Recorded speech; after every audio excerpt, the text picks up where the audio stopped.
سلام بچه ها. این دوتا گربه ما تو خیابون پیدا کردیم. دم در خونه ما بودن.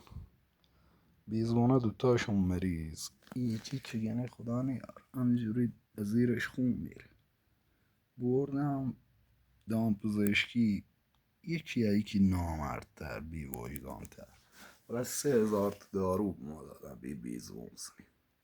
ما هم داریم میزنیم استرون بهش وصل میکنیم. او یکی دوتا بودن. او یکی خوب کنن نگاه کجا رفته. سلام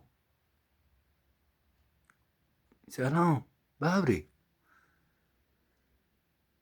اون خوب کردم برانو تو دست شغلی خوب شده.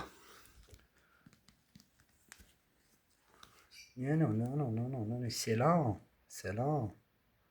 این خوب شده غذا رو خورد بعد پمر. این خیلی بیزون وزش خراب.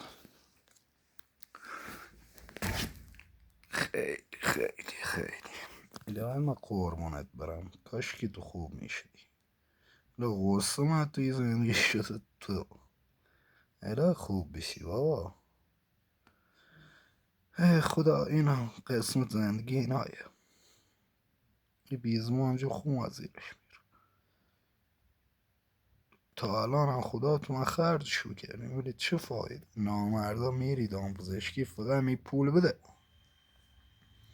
او کچکو میره توی کلا میخوابید. برانولش چسبش هم ایجا درش بردم ولی خواه دوبار بردمش برانول زدم تو دستش ولی دیدم خوب شده. این نه این بیزبون از او گرفته چون خدا میدونه. ایشالله اینم خوب بشه.